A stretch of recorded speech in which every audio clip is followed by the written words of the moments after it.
Au nom du Père et du Fils et du Saint-Esprit. Amen. Pâques 2025, sans le pape. Aujourd'hui, nous terminons l'octave, les 8 jours qui commencent par le dimanche de Pâques et s'achèvent aujourd'hui. 8 jours qui ont commencé avec le pape François, bien affaibli, et qui finissent sans lui, du moins sans lui sur la terre. Aujourd'hui, l'Église reste en deuil après les funérailles d'hier. À Rome, ce seront encore 9 jours de deuil, appelés Novem Diales. Des messes seront célébrées tous les jours dans les basiliques vaticanes et les églises romaines, afin de prier pour le repos de l'âme du pape défunt. Mais nous sommes aussi tendus vers l'avenir de l'Église, vers le prochain pape. Dieu sait déjà qui ce sera, mais nous prions pour lui. Omnes cum Petro ad Iesum per Mariam, disait saint José Maria. Tous avec Pierre, vers Jésus par Marie, toujours avec Pierre. Prions donc pour les cardinaux bientôt réunis en conclave. Nous savons que l'avenir de l'Église et même l'avenir du monde dépend en partie seulement, parce que c'est surtout Dieu qui agit, mais l'avenir dépend en partie du prochain pape. Que nous apporterons les années qui s'ouvrent à nous, se demandait Jean-Paul II en l'an 2000. Quel sera l'avenir de l'homme sur la terre? Nous ne pouvons pas le savoir. Il est certain toutefois qu'à côté de nouveaux progrès ne manqueront pas, malheureusement, les expériences douloureuses. Mais la lumière de la miséricorde divine illuminera le chemin des hommes du 3e millénaire. Voilà ce qu'avait prévu Jean-Paul II, lui qui a institué le dimanche de la miséricorde. C'est aujourd'hui, 2e dimanche après Pâques, qui avait choisi d'ailleurs cette date dans le calendrier liturgique en remarquant que, dans les diverses lectures d'aujourd'hui, la liturgie semble désigner le chemin de la miséricorde. Oui, en effet, la première lecture nous rapporte la guérison de nombreux malades, non plus par le Christ, mais par Pierre, dont l'ombre suffisait à soulager les gens malades ou tourmentés par des esprits impurs. Et ces guérisons n'étaient pas une action de Pierre, c'était une bonté de Dieu. Elle ne venait pas d'un pouvoir de Pierre, mais de la miséricorde de Dieu qui avait pitié des gens. Le psaume aussi d'aujourd'hui proclamera l'amour du Seigneur. Que le dise Israël, éternel est son amour. Que le dise la maison d'Aaron, éternel est son amour. Qui le disent ceux qui craignent le Seigneur, éternel est son amour. Puis l'Évangile raconte 2 apparitions du ressuscité à ses disciples, avec cette salutation pour les rassurer, « La paix soit avec vous ». Recevez l'Esprit Saint, dira Jésus aussi dans cet Évangile. À qui vous remettrez les péchés, ils seront remis. Il parle à ses apôtres. À qui vous maintiendrez ces péchés, ils seront maintenus. On y voit l'institution du sacrement de pénitence. Et il est vrai que Jean-Paul II, Benoît XVI et le pape François ont énormément parlé de miséricorde et de confession. Et je crois même le pape François plus que les précédents, plus souvent en tout cas. Nous sommes d'ailleurs peut-être même un peu fatigués d'en entendre parler de la miséricorde ou d'en parler. Et peut-être pouvons-nous penser que c'est trop facile de parler de miséricorde, que ça pourrait ne pas nous encourager à nous convertir, parce que si Dieu pardonne tout, tout est permis. Mais Seigneur, si je pense ça, ça révèle que ce n'est pas la bonne notion de miséricorde. Peut-être c'est une notion qui correspond à la mentalité actuelle, souvent subjectiviste, c'est-à-dire une mentalité où le moi est au centre de tout. Et donc dans cette mentalité, la miséricorde, on y voit seulement l'absence de jugement. On ne me juge pas, Dieu ne me juge pas, il ne me condamne pas. Et si on ne voit que ça, aucun message moral n'est recevable. On ne doit pas me dire que mon comportement est bon ou mauvais parce qu'il ne faut pas me juger. Mais alors si c'est ainsi, il n'y a plus de bien et de mal. Et dans la société, c'est la loi du plus fort, ou c'est la loi de celui qui crie le plus fort, dans les médias ou sur Internet. Et ça, c'est pas le message du Christ, ou le message de l'Église. Donc oui, toi, Jésus, tu t'es montré miséricordieux, mais tu as aussi parlé de justice et de jugement, les deux. Tu as même, on le représente sur les portails des cathédrales, parlé du jugement dernier avec le Fils de l'homme dans sa gloire, avec ses anges, et les nations rassemblées devant lui, l'humanité entière, et qui sépare les hommes les uns des autres. avec les brebis à droite, ou ceux qui vont au ciel, et les boucs à gauche, vers l'enfer. Donc il y aura un jugement et c'est pas mauvais qu'il y ait un jugement. Je crois que nous y aspirons tous, hein. Nous n'aimerions pas que, les assassins, les escrocs, les harceleurs, les calomniateurs entrent au ciel en même temps que tous les justes, hein, comme s'il s'était rien passé. Ah, c'est même d'ailleurs le jugement d'après Benoît XVI, c'est une source d'espérance pour l'homme d'aujourd'hui. Oui, oui, il y aura une justice et au fond, nous le souhaitons. Un jugement donc qui fera apparaître la vérité en pleine lumière. Ah, il n'y aura plus de mensonges. Mais il vaut mieux pour nous que la vérité apparaisse avant le jugement. Et même, il vaut mieux pour nous que la vérité apparaisse le plus tôt possible. Et ça, c'est l'œuvre de l'Esprit Saint en nous. Ah, lui qu'on appelle l'Esprit de vérité, c'est aussi l'œuvre de l'Église dans le monde, quand elle invite les gens à changer de vie et à recevoir le baptême, quand elle invite les baptisés à reconnaître leurs péchés et à se confesser.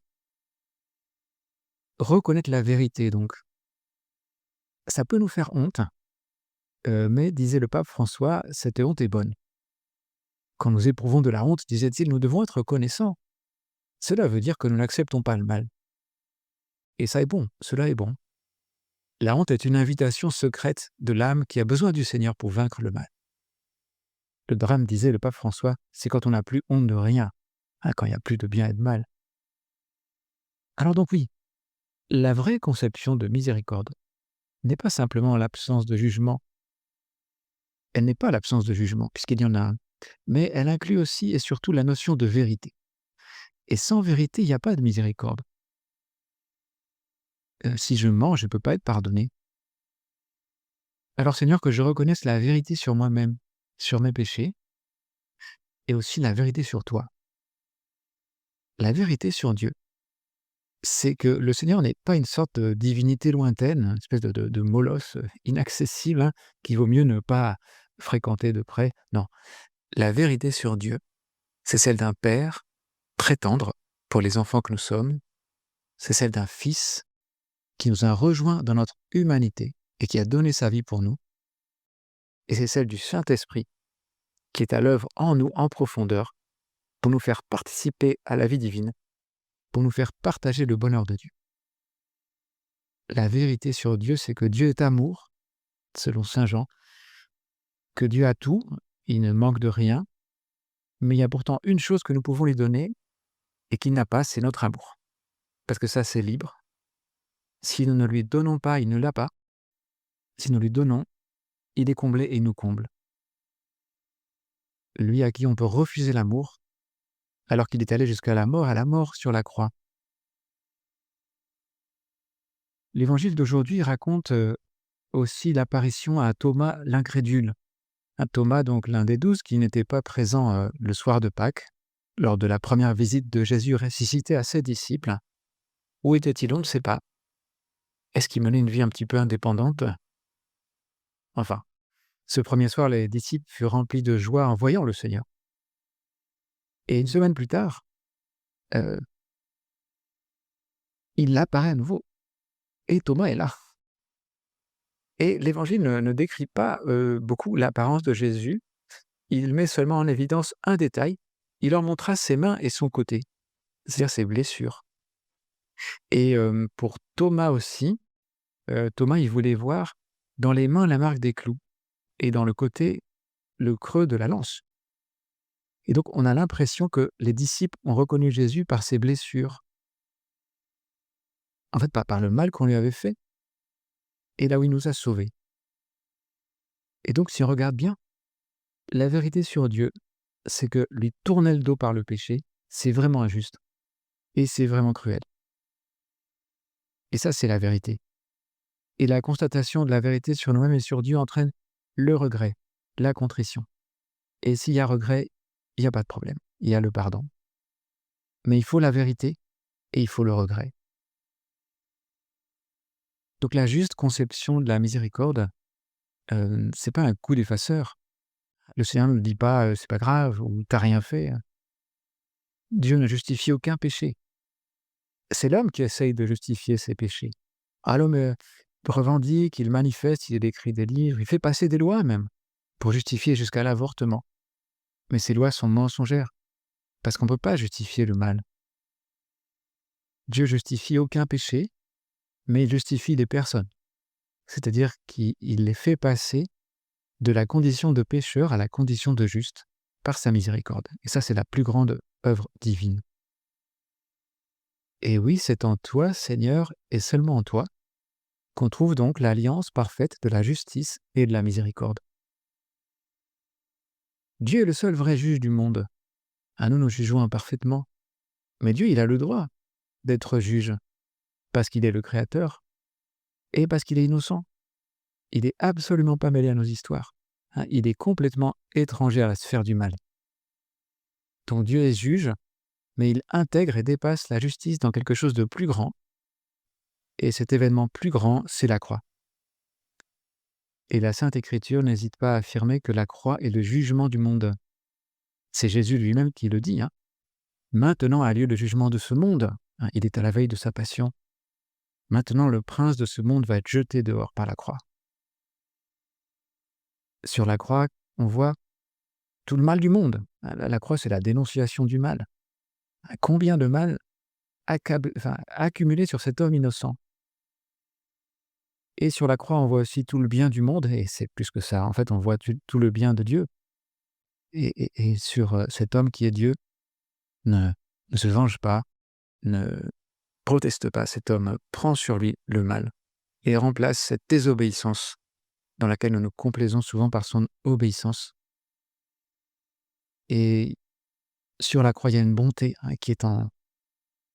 qui est compatible avec la justice et qui dépasse la justice. Jésus nous dit « Regardez ce que vous avez fait, mais regardez aussi comme je vous pardonne. »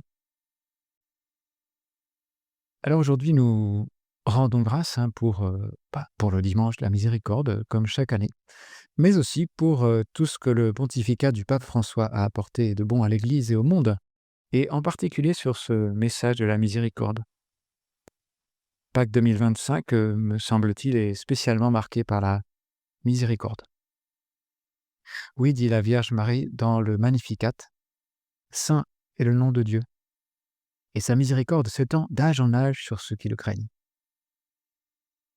À nous de la faire connaître autour de nous, cette miséricorde, ce baptême, cette confession, car on ne peut pas garder pour soi un tel trésor. Au nom du Père, et du Fils, et du Saint-Esprit. Amen.